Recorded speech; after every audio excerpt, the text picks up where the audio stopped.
श्री हरिराय जी द्वारा विरचित भाव साधक बाधक निरूपणम इस ग्रंथ का हम अध्ययन कर रहे थे, जहाँ चौथी कारिका में श्री हरिराय जी ने जो है वो शरण धर्म के अंतर्गत भगवत निष्ठा का जो धर्म है उसका निरूपण किया, जहाँ लौकिक और वैदिक इन दोनों ही पदार्थों में और क्रियाओं में जीव जब अपनी आसक्ति को छोड़ देता है तो ऐसी भगवान निष्ठ एक निष्ठ जो वृत्ति होती है वो भक्तिवर्धक होती है, ऐसा निरूपण चौथी कारिका में किया।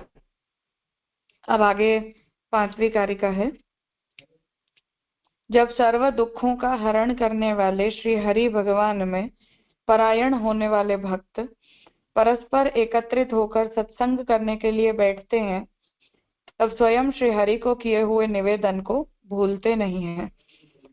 तो सत्संग को जो है वो भक्तिवर्धक धर्म के रूप में पिछले कारिकाओं में श्री हरिराय जी ने निरूपण किया था।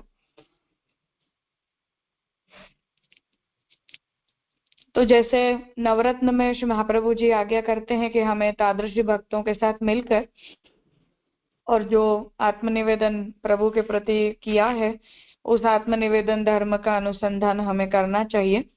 तो उसे यहाँ बता रहे हैं कि भगवान जो हैं वो भक्ति में पैदा होने वाली जो भी बाधाएं हैं, जो भक्तों को दुख रूप होती हैं, उन सबको दूर करने वाले हैं। ऐसे भगवत परायण जो भक्त होते हैं वो जब मिलते हैं तो एकत्रित होकर और जब सत्संग करने के लिए बैठते हैं तो भगवान को किए हुए अपने निवेदन का अनुसंधान करते हैं, उसका स्मरण करते हैं। अतः श्री हरि को प्रत्येक वस्तु सुख हेतु अर्पण की होने से वे किसी भी लोक के दुख को या सुख को धारण नहीं करते हैं, एवं जब केवल प्रभु में ही बुद्धि स्थिर होने से अन्य किसी भी व्यक्ति या देवता के साथ साधारण संबंध नहीं रखते।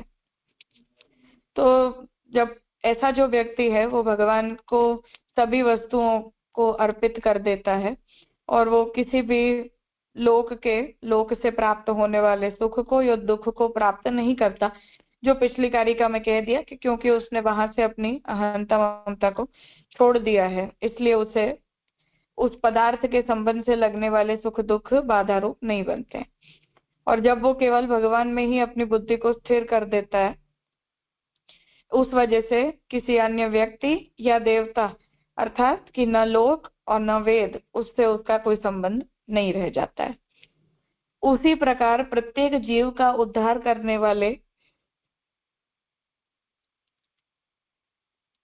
प्रभु के पुष्टि मार्ग में अचल विश्वास सदा सर्वदा के लिए हो जाता है।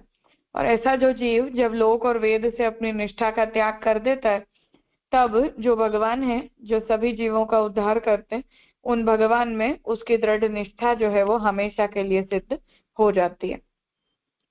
बहुत भयंकर दुख एवं क्लेशों के समय में भी जब प्रभु के प्रति विश्वास नहीं छूटता है, तब ऐसे भक्तों का भाव प्रभु में हमेशा के लिए स्थिर रहता है। इस प्रकार के भाव की जो परीक्षा है वो विपरीत स्थितियों में होती है कि जब किसी प्रकार का लौकिक दुख प्राप्त हुआ, कोई प्रकार का शास्त्रीय धर्म छूट गया, उससे दोष लगा, प्रत्यवाय लगा, तो उन स्थितियों में जब वो उन भावों को धारण कर सकता है और भगवत भाव उसका बना रहता है, तब उसके भाव की परीक्षा होती है। वह भाव भी प्रभु के लिए निष्काम भक्ति को साधने के लिए ही है, और ऐसा भाव भी किसी प्रकार के वैराग्य को प्रकट करने के लिए या दुनिया के सामने अपने आप को उत्तम भक्त शोकेस करने के लिए नहीं होता है, या किसी की प्रशंसा बटोरने के लिए भी नहीं होता है, पर वो निष्काम भक्ति हमारी भगवान में दृढ़ हो और प्रभु हमारी भक्ति से प्रसन्न हो, उसी भावना से ये कार्य भक्त करते हैं। ऐसे भक्त सर्वात्म भाव पूर्वक प्रभु का ही एकमात्र आश्रय रखते हैं, तो वे कभी भी हानि को प्राप्त नहीं होते, केवल प्रभु के अलौकिक स्नेह के भोक्ता होकर अलौकिक आनंद में निमग्न हो जाते हैं। और फिर उसका परिणाम जो है वो ये आता है कि इन भक्तों का भाव जब भगवान में उतना दृढ़ हो जाता है, तो वो दृढ़ हुआ जो भाव है वो सर्वात्म भाव पर्यंत वृद्धिगत होकर और फिर अंत में ऐसा जो भगवत भाव है वो भगवान में निष्ठ होकर, भगवान में स्थिर होकर और अंततः उनके अंदर प्रभु को प्रसन्न करवाने वाली स्थिति को ले आता है। अर्थात कि भगवान फिर ऐसी भक्ति से प्रसन्न होके और उसे अपना सर्वात्म भाव के अपने अंदर एकत्व बुद्धि प्रदान करने वाले हो जाते हैं। यह फलितार्थ यहाँ बताया। कुछ पूछना है इस विषय में?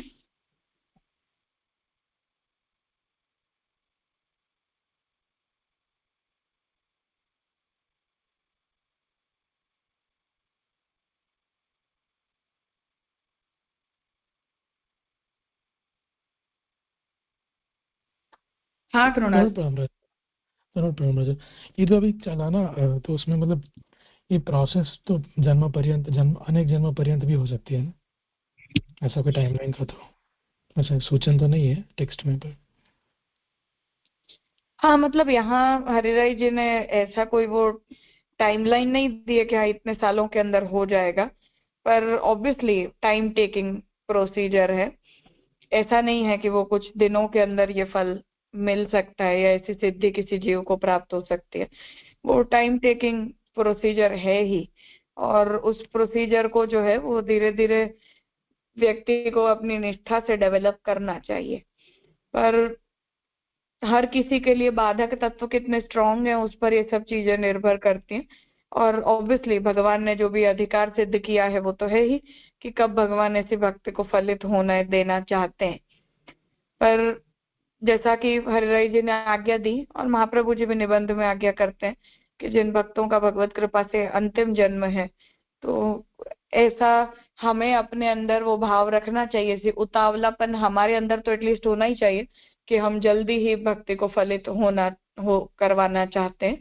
ऐसा नहीं है कि हमारे पास बहुत फुर्सत है, करते रहेंगे, ऐसा नहीं होना चाहिए। हमारा अपना अप्रोच ऐसा नहीं होना चाहिए। इसलिए हमें अपनी तरफ से जहां भी वो बात, तो हमारे अंदर अपने आप को सुधारने की जो है वो उस तरह की स्पिरिट डेवलप होती है। जी जी राजा, वो तो क्लियर है। अच्छा राजा, हाँ ये विपरीतता जो है इसमें भी मतलब टाइमलाइन तो मतलब अगेन जैसे आपने आगे अभी करी, वो तो हर एक सिचुएशन पे है कितना स्ट्रांग है, बट तो भगवत भाव टिका रहना चाहिए। तो मतलब क्रिया में फलित शायद ना हो, बट जैसे आचार्य कहते हैं सकेवा वो आश्रय बना रहना चाहिए, वैसे ही समझेंगे ना, भगवत भाव बना रहना चाहिए मतलब, फिर थोड़ा पे कोई क्लैरिफिकेशन? हाँ मतलब यहाँ भगवत भाव जिसे महाप्रभु जी ने व्यसन पर्यंत बताया, फिर व्यसन से निरोध या सर्वात्म भाव में जो कल्मिनेट होता है, उसी के लिए हरिराई जी आज्ञा कर रहे हैं। तो ये सब तत्व महाप्रभु जी ने विद प्रोसीजर षोडश ग्रंथों में और साधन प्रकरण में निरूपित किए ही हैं। यहाँ हरिराई जी उनके ऊपर थोड़ी ज्यादा हाईलाइट करके और स्पेसिफिकली बता रहे हैं, उतना फर्क है। जी सर, थोड़ा सूत्रात्मक लग रहा है, कंसाइज वर्जन। हाँ जी कंसाइज है डेफिनेटली, और कलेक्ट मतलब एक तरह का कलेक्शन है। उन सभी विषयों को इकट्ठा करके हरिराई जी ले आए, क्या यहाँ से उन सबको देख लो ऐसा। जी राजा, सुंदर, प्रणाम। हम्म।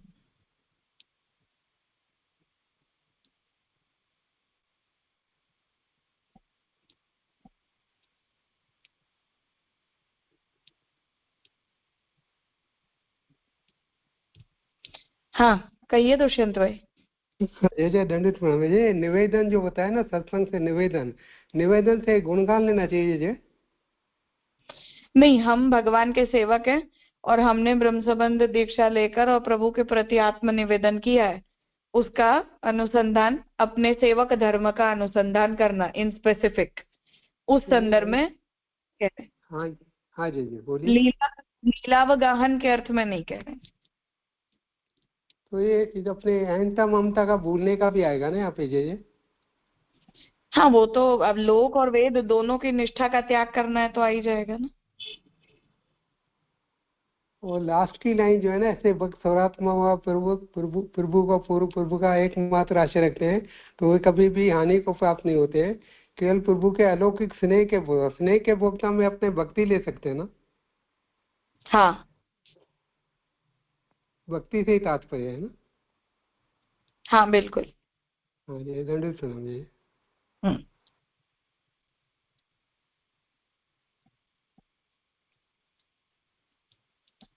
ठीक है, आगे की कारिका देखें।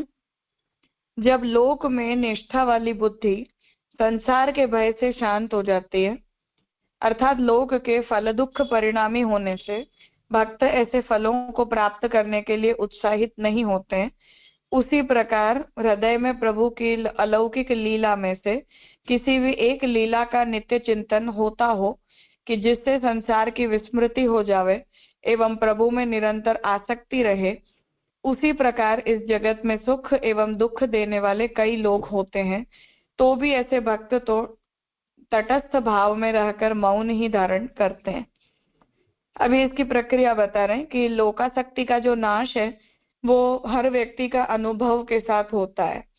तो एक तो शास्त्र हमें ये बताते हैं कि लौकिक पदार्थ जितने भी होते हैं वो सब नाशवंत होते हैं, उनसे कोई भी अविनाशी फल सिद्ध नहीं होता।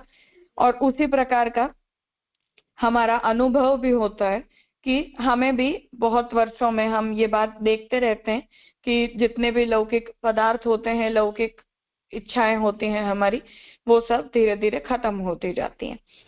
तो वो हमारा जो अनुभव है अपने आप में, वही हमारे अंदर से उस लोकासक्ति को नष्ट करता है और प्रभु में हमारी आसक्ति को बढ़ाता है। उसी तरह फिर आगे जाकर जब भक्त को ये भाव दृढ़ हो जाता है, तब फिर लोक में सुखजनक दुखजनक जो भी घटनाएं व्यक्ति आदि होते हैं, उन सब से भक्त को जो है वो कोई फर्क पड़ना बंद हो जाता है और वो उन सभी स्थितियों में तटस्थ हो जाता है।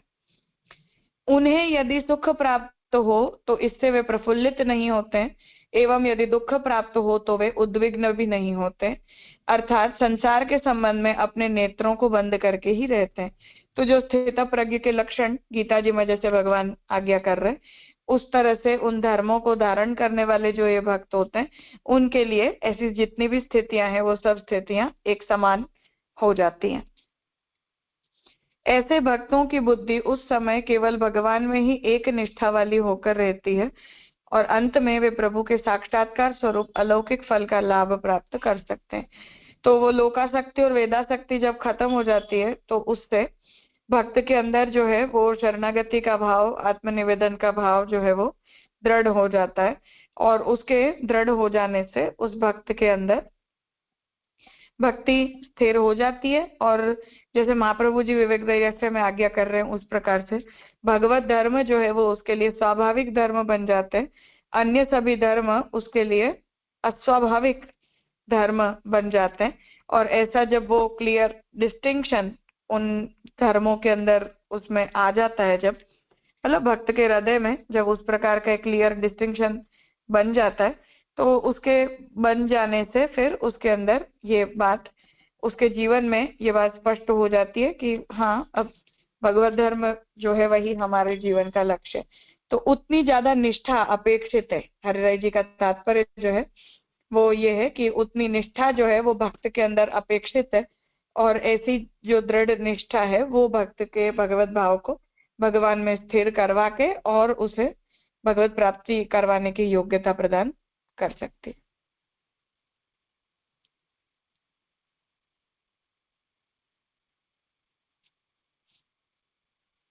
ये दंडित कुछ प्रभु जी, ये हाँ, अलौकिक लीला में किसी भी एक लीला का नित्य चिंतन होता हो, एक ही लीला का जैसे बता रहे हैं बार बार? नहीं नहीं नहीं, बिल्कुल नहीं, हर तो लीला का। यहाँ पे लिखा है एक ही लीला का नित्य चिंतन होता हो। हाँ, मतलब वो आत्मनिवेदन धर्म और आत्मनिवेदन धर्म के साथ जुड़ी हुई भगवान की लीला है, पर वो गुणगान जो है उसमें ऐसा कोई वो सिलेक्टिव अप्रोच नहीं है।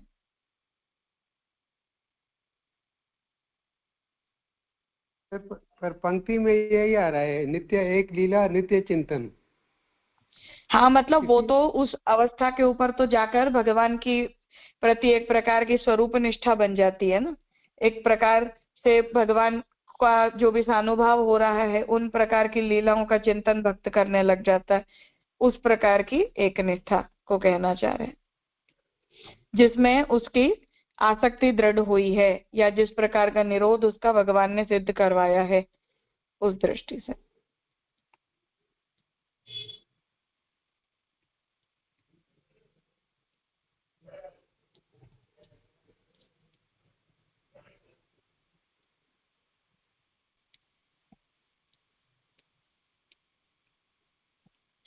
ठीक है, आगे की कारिका है।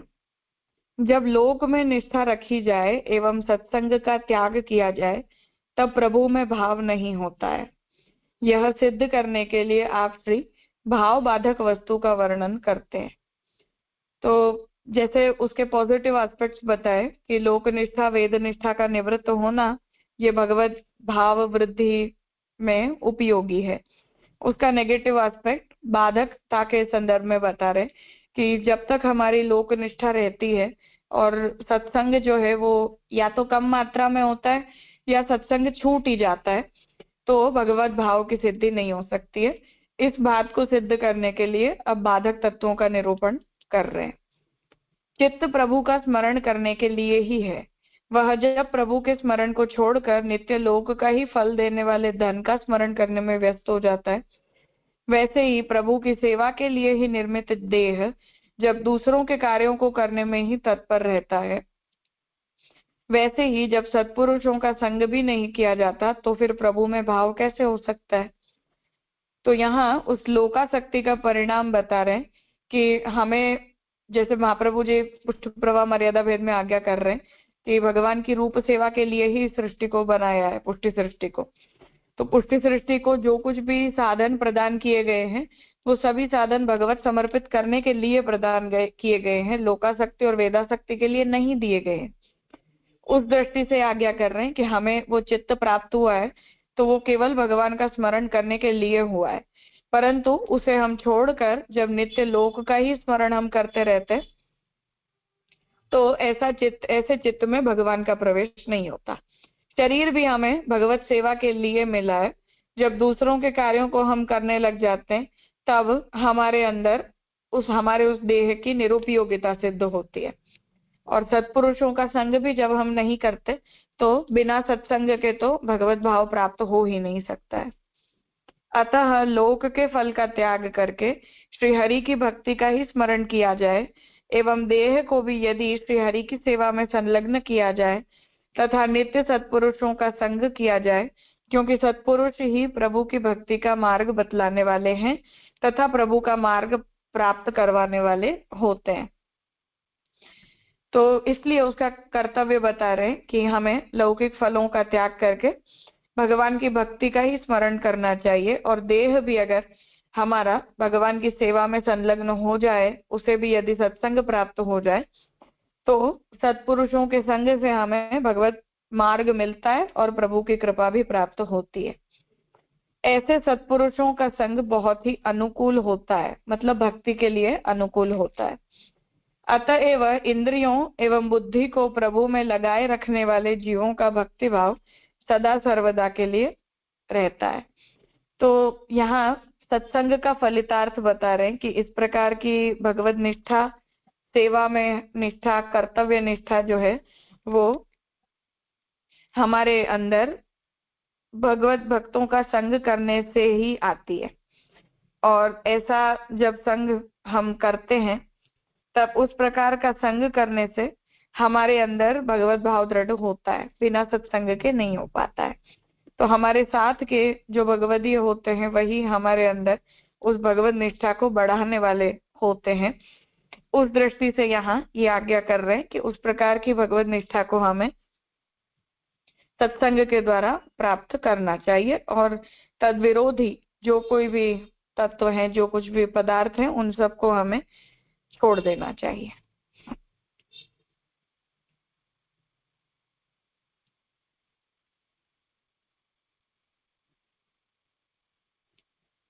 कुछ पूछना है?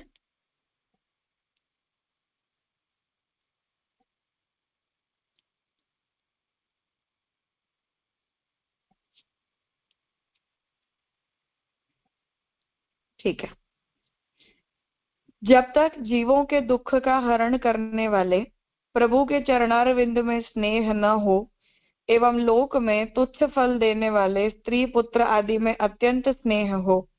अब फिर से यहाँ उन बाधक तत्वों का ही निरूपण कर रहे कि जब तक हमारे जो भगवत भाव विरोधी पदार्थ होते हैं उन सबको दूर करने वाले जो भगवान है, उनके चरणारविंद में जब तक हमें स्नेह नहीं हो जाता और लोक में तुच्छ फल देने वाले जो पदार्थ हैं उन सब में जब तक हमें बहुत स्नेह रहता है, जब तक सार रहित संसार में इंद्रियों के क्षुद्र सुख के लिए दृढ़ता पूर्वक इच्छा रहती हो, तो जो सुख कुछ क्षण के लिए टिकेंगे उन सुखों के अंदर भी हमारी निष्ठा बहुत ज्यादा रहती हो, एवं सर्व संतापों का हरण करने वाले प्रभु के गुणगान करने में किसी भी प्रकार का प्रयास न किया जाए, तो लोक निष्ठा जब तक रहती है तब तक सत्संग आदि में हमारा मन लगता नहीं है, हमारे चित्त की प्रवृत्ति ही वहां नहीं होती।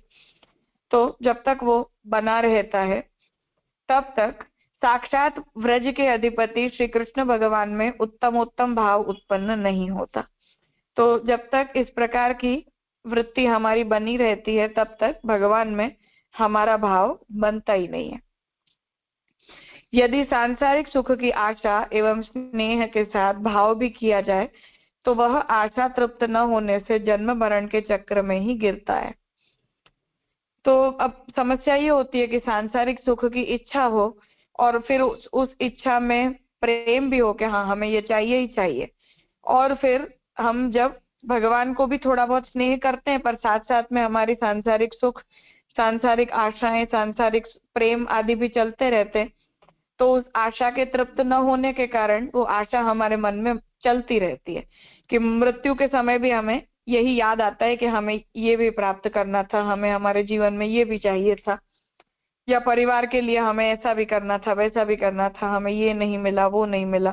तो उस प्रकार की वृत्ति जो है वो हमारी अंतकाल तक बनी रहती है, जिस वजह से आगे के जन्मों के चक्र में भी हमें घूमते रहना पड़ता है।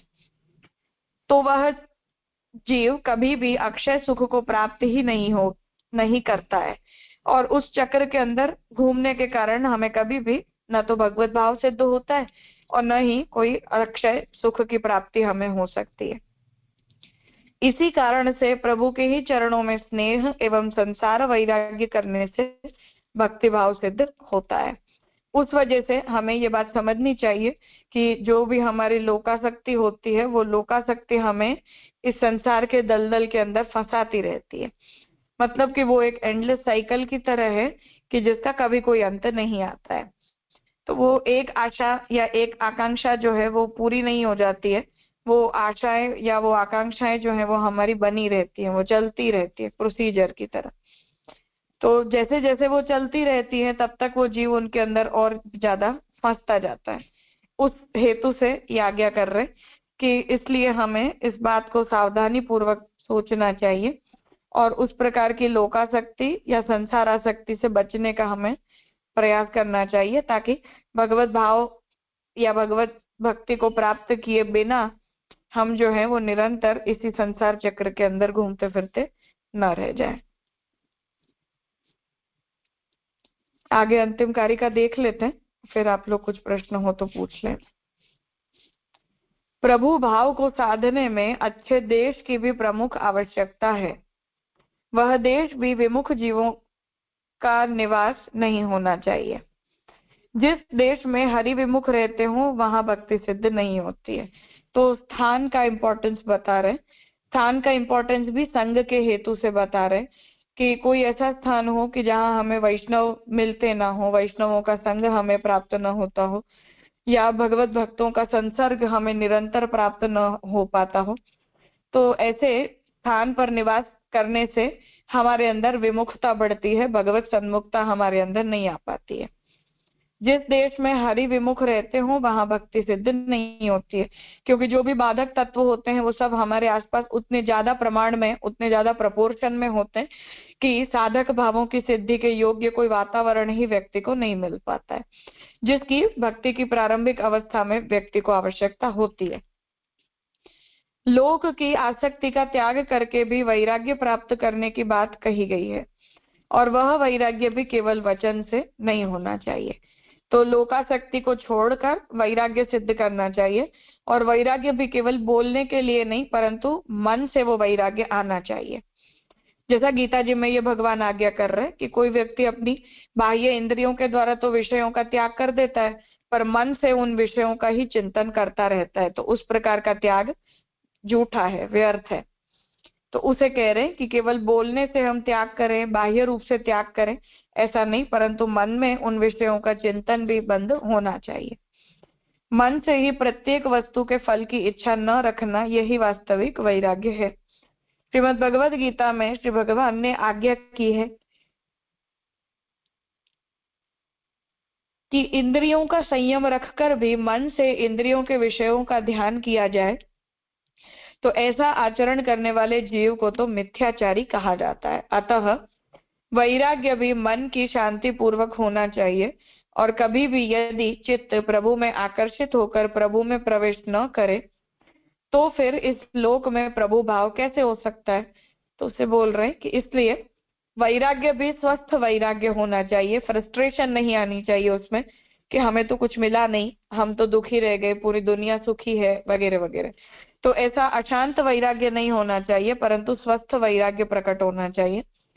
और ऐसा स्वस्थ वैराग्य यदि नहीं होगा तो ऐसे चित्त को वैराग्य लाने के बावजूद भी उसका प्रवेश भगवान में नहीं हो पाएगा। इसलिए उस प्रकार के अस्वस्थ या अशांत वैराग्य से कोई लाभ प्राप्त नहीं होता है। गुण में स्वतः चित्त का आकर्षण होने से प्रवेश करे, तब प्रभु में स्थायी भाव सिद्ध होने से अन्य किसी भी साधन की परवाह नहीं रहती है। तो वो निर्गुणता हमारे अंदर आनी चाहिए, उससे हमारे चित्त का आकर्षण स्वाभाविक रूप से भगवान में होता है। और ऐसे चित्त का जब कृष्ण प्रवणता हो जाती है तो उसमें साधन जो है वो ज्यादा योगदान देने वाले नहीं रह जाते हैं, पर भावनिष्ठ ही वो व्यवहार चलता है। मतलब ऐसी स्थिति में मानो कोई व्यक्ति सेवा रहित है, तब भी उसे बाधा प्राप्त नहीं होती है। वो हर प्रकार के साधनों को या बाधाओं को ओवरकम करके अपने भाव को बनाए रख सकता है। समापन करते हुए श्री हरिराय चरण जीव को संबोधन करके आज्ञा करते हैं कि हे जीव, तू स्वयं ही कहा कि यदि मन से वैराग्य एवं प्रभु में चित्त का प्रवेश न हो तो फिर प्रभु भाव कैसे स्थिर रह सकता है। अर्थात शरीर से एवं वाणी से किया हुआ वैराग्य एवं भक्ति तभी सफल होते हैं जब मन की उत्तम अवस्था एवं प्रभु परायणता हो। तो वो यहाँ समझा रहे कि शरीर एवं वाणी से जो भी वैराग्य हम करते हैं और जो भी भक्ति उस वैराग्य के द्वारा सिद्ध होती है, वो तब जाकर सफल होती है जब मन उत्तम स्वस्थ अवस्था में हो और उस चित्त की कृष्ण परायणता भी हो। इसीलिए सभी जीवों को मन शुद्ध करके उसे प्रभु में लगाना चाहिए एवं लोक की प्रत्येक वस्तु का संग नहीं करना चाहिए। तो पहले वैराग्य आदि के द्वारा अपने चित्त का शोधन उसे कहा जाता है कि हम जैसे अपने शरीर को धोते हैं, साबुन आदि से उसे साफ करते, उस तरह सत्संग आदि के द्वारा हमारे चित्त का शोधन होता है, वो चित्त की सफाई होती है। तो वैराग्य आदि से वो चित्त जब साफ हो जाए तो ऐसा जो साफ सुथरा जो हमारा चित्त होता है, उस साफ सुथरे चित्त में फिर भगवत प्रवेश की संभावनाएं होती हैं। तो उसका जब भगवत प्रवेश होता है तो उसमें भगवत प्रवेश होने पर हमारे अंदर भक्ति की दृढ़ता आती है। इसलिए जो भी भक्त हैं, जो भी वैष्णव हैं, उन्हें उस प्रकार की चित्त की स्वस्थता को प्राप्त करके और भगवत निष्ठ होना चाहिए। ये आज्ञा यहाँ श्री हरिराय जी दे रहे हैं। मतलब जो भी बाधक तत्व हैं उनका भी यहाँ निरूपण किया, साधक तत्वों का भी निरूपण किया, और फिर अंततः कर्तव्य परायणता को यहाँ श्री हरिराय जी समझा रहे हैं।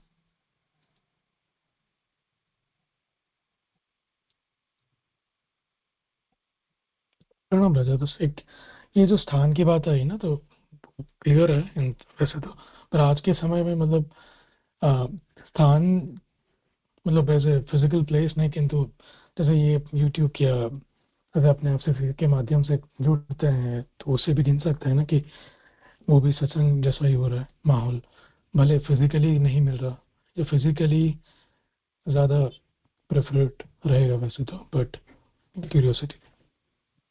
हाँ, डेफिनेटली जो भी प्रेफरेबल है वो तो यही है कि हमारे अंदर वो जो अनुभव है हमारा वो होना चाहिए, हमें उससे इंस्पायर्ड फील होना चाहिए। तो जो कुछ भी शारीरिक उस प्रकार के संपर्क होते हैं अधूरे विप्रकर सेवा की तरह, तो वो ज्यादा फल साधक साबित होते हैं। पर आज के जमाने में जो भी यथाशक्ति अच्छा से अच्छा उपलब्ध हो जाए उसे हमें देखना चाहिए। और जैसा हरिराई जी यहाँ ध्यान में ले रहे हैं, उस तरह बाधक जो भी है उससे हमारा निवृत्त होना बहुत आवश्यक है। साधक जो कुछ भी है वो विद प्रोसीजर धीरे धीरे हम सिद्ध कर सकते हैं। तो हमें उससे कितना लाभ प्राप्त हो रहा है, कितना हम अपने आप को प्रोडक्टिव और प्रोग्रेसिव बना पा रहे हैं, उन सब चीजों को सेल्फ इवेल्युएशन से हमें देखना चाहिए। क्योंकि फिजिकल कांटेक्ट जितना अच्छा होता है उतना ही कभी कभी बुरा भी होता है। उससे एक दूसरे के दोष दिखलाई देना, लड़ाई झगड़े हो जाना, बुरा लग जाना, ज्यादा इंटरफेरेंस एक दूसरे की भक्ति में हो जाना, ये सब भी होता है। और कभी कभी ज्यादा कॉन्शियसली किया जाए और सावधानी पूर्वक किया जाए तो फायदा देने वाला भी हो सकता है। तो ये कौन व्यक्ति कितने विवेक पूर्वक व्यवहार कर रहा है उस पर डिपेंड करता है। तो दोनों के अंदर ही कुछ फायदे भी हैं, कुछ उसके नुकसान भी हैं। तो दोनों बातों को कंसिडर करना चाहिए। पर हाँ, तात्पर्य वो स्थान से धर्म रक्षा है, भाव रक्षा है, उत्तम संसर्ग का प्राप्त होना है और एक अच्छा माहौल मिलना है जो भक्त को भक्ति मार्गीय भावों के प्रति इंस्पायर कर पाए। जैसे तीर्थाटन आदि से जो लाभ प्राप्त होता है वो यही होता है। ब्रज में लोग जाते हैं तो क्यों हमें अच्छा लगता है, अपने घर में हमें क्यों उतना अच्छा नहीं लगता है? क्योंकि एक तो हम उस व्यावृत्ति में से कुछ दिनों के लिए फ्री हो जाते हैं और सब डिस्ट्रैक्शंस अपने जीवन में कम हो जाते हैं। आसपास का जो पूरा माहौल है वो हमें भगवत भाव परक मिलता है, तो थोड़ा चेंज मिल जाता है, तो अपने घर के करते हमें ज्यादा अच्छा लगता है। तो वो तीर्थाटन से जो ये ऐसे लाभ प्राप्त होते हैं वो उसी दृष्टि से होते हैं। बाकी कोई वो जमीन से या जगह से उतना नहीं होता है, पर हमें एक तरह का एनवायरनमेंट चाहिए होता है। जब जिस व्यक्ति की भक्ति बहुत दृढ़ होती है उसे तो किसी भी एनवायरनमेंट से कोई फर्क नहीं पड़ता है। पर जो अदृढ़ अवस्था वाले लोग होते हैं, हम जैसे जो लोग हैं, उनके लिए माहौल जो है वो बहुत इंपॉर्टेंट होता है। इसलिए उस पर हरिराई जी जो है वो यहाँ ज्यादा फोकस कर रहे कि वो माहौल हमें अपेक्षित होता है, हमें चाहिए होता है। तो वो मिलता है तो वेल एंड गुड, उससे भक्ति सुरक्षित रहती है, बढ़ सकती है। नहीं मिल पाता है तो उससे शायद हमारी वो स्पीड थोड़ी कम हो जाए। मोस्ट डेफिनेटली राजा, वो तो हाँ सुंदर। प्रणाम राजा।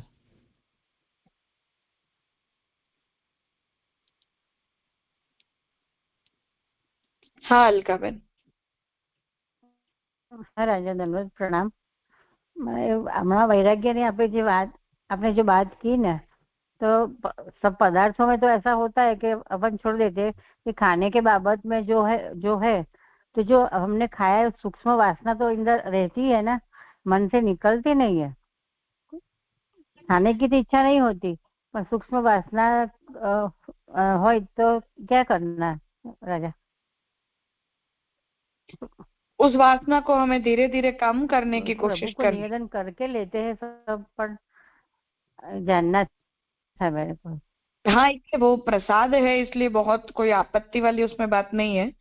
पर फिर भी हमारी जो बुद्धि है वो प्रसाद बुद्धि होनी चाहिए। स्वाद बुद्धि जो भी हमारी है उसे थोड़ी कम करने का हमें प्रयास करना चाहिए।